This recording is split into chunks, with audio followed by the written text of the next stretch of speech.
It's only a question of time until the Fed caves and not only starts cutting rates, but goes back to quantitative easing. As I said last week, just buy. Do not wait. Do not get cute. Do not hope for a pullback. The pullbacks will be short and swift, and the chances are you'll miss them. If there is any doubt, we just got a re-escalation of the trade war that was just de-escalated, right? Trump agreed to lower the tariffs that he imposed on Chinese goods coming into America, right? Because that was 145%, right? So we dropped those down to 30%, right? And that was a relief, and we got a rally in the market. Gold sold off on that, right?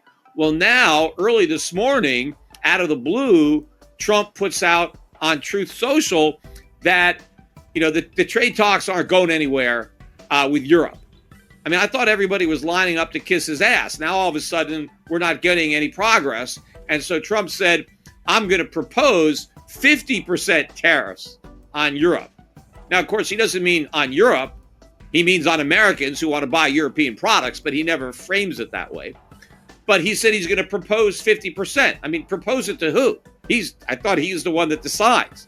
I mean, is he going to propose it to them? How do you propose 50% to the Europeans? It doesn't make any sense. So I don't know what the language meant by he's going to propose it. He's going to propose it to himself. He's going to propose it to Scott Bessent. Hey, Scott, why don't you negotiate from this perspective? Now, I don't know. Maybe Trump is just trying to manipulate the markets, because the minute he put that post, stocks tanked, crypto tanked, right? All the risk assets went down. Gold immediately went up. Gold was already up before that announcement. Gold was up about $40, and then it was up about 60. I think it closed up closer to $70 on the day, but it was already up 40 even before Trump escalated the trade war with Europe. But he's really not warring against Europe. He's warring against Americans, because all of his cannons are pointed at American citizens, because it's Americans who pay the tariffs. I mean, it's ridiculous that Trump is getting mad at companies like Walmart for raising prices because he raised their costs. I mean, how could they not raise prices? I mean, they have to. They have to pass on the tariffs. That's what tariffs are. They're an indirect tax. They're a tax that the consumer pays indirectly when they buy products that are subject to the tariff, just like a sales tax. I mean, don't companies pass on the sales tax? Of course they do. They add it on right on the top. The companies don't eat the sales tax, so why should they eat the tariffs? It's the same thing. And again, of course, the purpose of a tariff, of a protective tariff, is to reduce the consumption of imports. And the goal is that consumers will buy domestic products instead. Well, what is the mechanism that causes that behavioral change? It's prices. Tariffs make the price of imports go up. And because imports are more expensive, Americans buy fewer imports. They look for domestic alternatives to avoid the tariff. So in order for the tariff to work, the retailer has to raise the prices. If the retailer doesn't raise the prices, then the consumer's not going to stop buying. And so the trade deficits are going to go down. So, I mean, Donald Trump talks about how much he loves the word tariff, right? Oh, tariff is the most beautiful word in the dictionary. It's my favorite word. Maybe because he doesn't even understand it. He doesn't know what tariffs are. He doesn't know what they do. He doesn't know who pays them, right? He thinks it's all external revenue. He thinks it's a way that, America could go and pick the pockets of the rest of the world to pay for our government spending. Well, that's not the way it works. But this was a big wake-up call this week to the markets that there is no fiscal discipline in the U.S. Inflation is going to run out of control. It's only a question of time until the Fed caves and not only starts cutting rates, but goes back to quantitative easing. Because I believe if the Fed cuts rates and doesn't go back to QE, the long end is going higher. So instead of a 4.5% 10-year, we have a 5.5% or 6% 10-year. And instead of a 5% 30-year, we have a 6%, 6.5%, 7%. These rates are going much higher. And that's going to weigh heavily on the economy. It's going to make the debt that the big, beautiful bill is already increasing that much bigger. Because now all that existing debt and all that new debt has to be financed at an even higher interest rate. Remember, trillions and trillions come due every year of that debt. And most of that debt that was taken on, 3 years ago, 5 years ago, 7 years ago, 10 years ago, even then, it was borrowed at much lower rates than what exists today. So the costs of servicing the debt keep going up.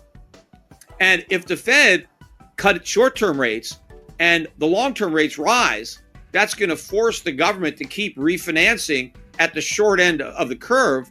And that's going to increasingly shorten the average duration of that national debt. The shorter the duration of the national debt, the bigger the potential problem. Because eventually, when the Fed is really forced to try to put the inflation genie back in the bottle, the alternative being hyperinflation, now the Fed has to go medieval on short-term rates. Well, the government is completely vulnerable because now all that debt starts to mature. When Paul Volcker had 20% interest rates in 1980, 81, yes, it was bad for the new debt, but the existing debt wasn't affected because the national debt was all long-term debt. So it didn't mature into that environment. But when we've got a national debt financed with treasury bills, and more of that debt is going to be in treasury bills because of the yield curve steepening, we are in for a world of hurt when the Fed finally has to do something about inflation instead of just pretending to do something, which is all it's done over the past several years. Because for all the talk about tight money, we never got tight money. Gold told you that the Fed was too loose. The whole time the Fed was tightening, gold was rising. If the Fed was really tight, gold would go down, right? But that never happened. If the Fed was tight, credit would have contracted. Household debt would have come down. Instead, it blew to record highs.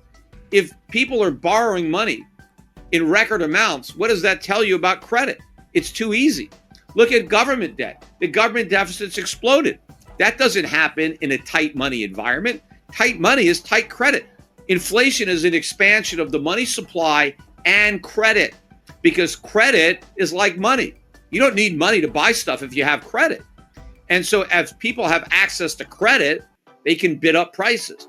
So what the Fed has to do to fight inflation is not only shrink the money supply, which is now growing, it's not shrinking, but they have to shrink credit. And even though money supply contracted a bit before it started to re-expand, credit never contracted. Credit expanded the entire time the Fed was pretending to tighten monetary policy. So the whole inflation fight was a lie. The Fed basically surrendered before the fight even started, and inflation won. And now it's going to do a victory dance. But this is what is prompting the exodus from the dollar. And I think the dollar is looking very weak going into next week. It could drop even more precipitously, as this big beautiful bill works its way through the Senate. And who knows, they may even make it worse. I doubt they're going to make it better, right? But it's hard to imagine it getting any worse. But I wouldn't be surprised because that is the direction that we're headed in.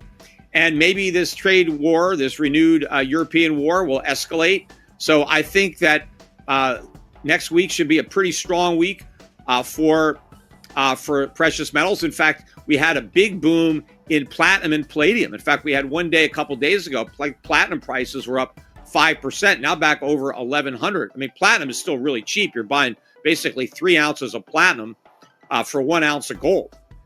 So I think platinum is a good buy right now, too. I mean, we haven't really been talking too much about platinum, but I think these white precious metals, platinum and then silver, I think they're gonna start to catch up.